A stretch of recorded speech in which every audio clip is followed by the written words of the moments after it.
আলোড়ন সৃষ্টিকারী, এখনো সমানভাবে প্রাসঙ্গিক সেই বিখ্যাত সিনেমা হীরক রাজার দেশে শুটিং শুরু হয়েছিল আমাদের এই বাঁকুড়া জেলার এক প্রত্যন্ত গ্রাম থেকে।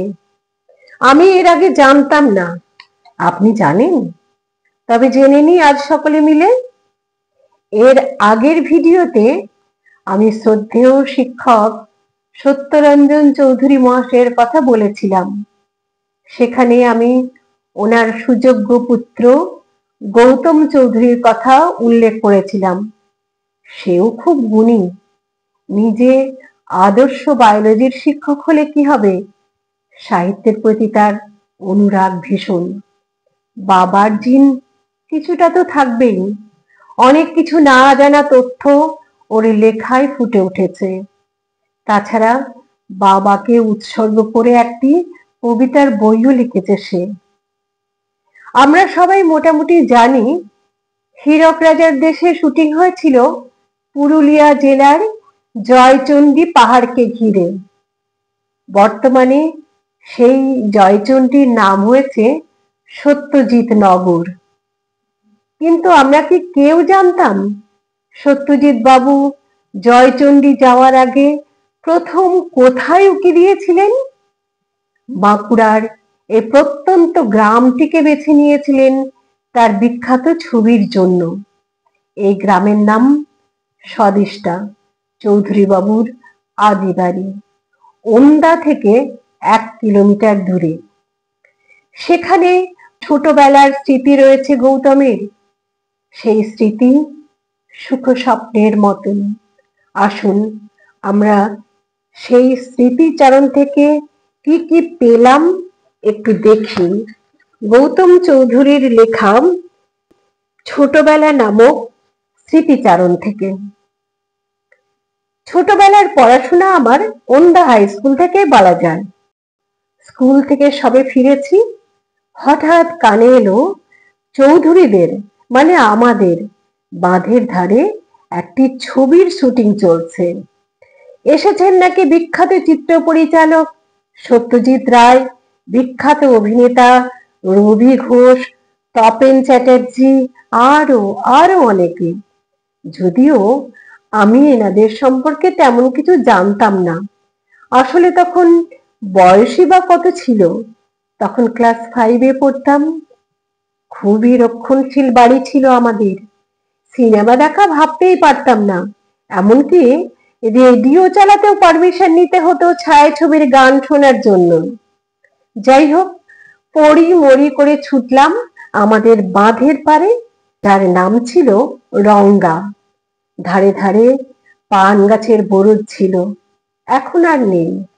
দেখলাম সত্যজিৎ বাবুর চোখে ক্যামেরা, বিশাল বড় একটা ক্যামেরা।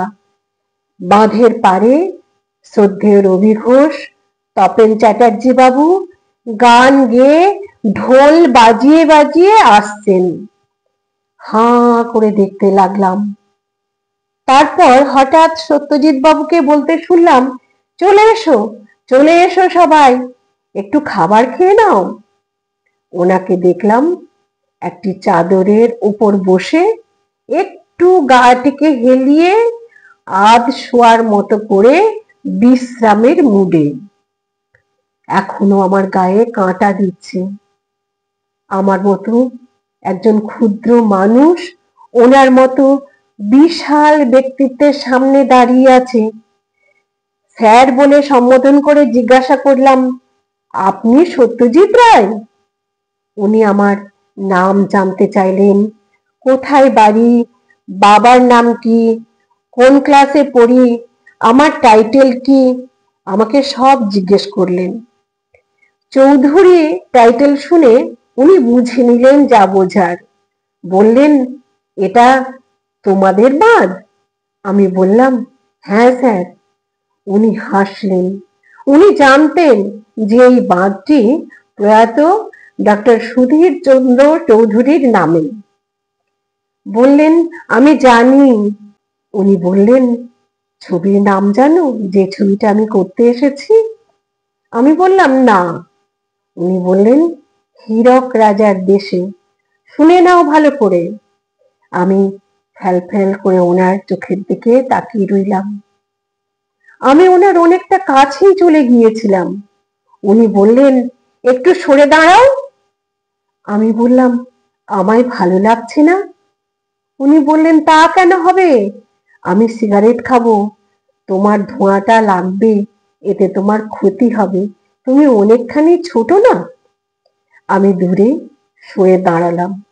উনি কিছুক্ষণ পরে আবার আমায় ডাকলেন আর বললেন, আমার ছবি এর আগে তুমি দেখেছো?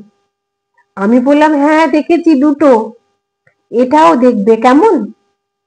এখন ভাবছি আর চোখে জল আসছে। কেমন নস্টালজিয়ায় ভাসছি আমি।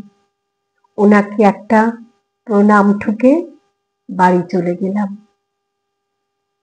কেমন লাগলো আপনাদের এই স্মৃতিচারণ? এটা প্রথম পর্ব। আমি আবার দ্বিতীয় পর্ব নিয়ে আসব এই চৌধুরী বাড়ি নিয়ে, আপনাদের যদি ভালো লাগে। নমস্কার।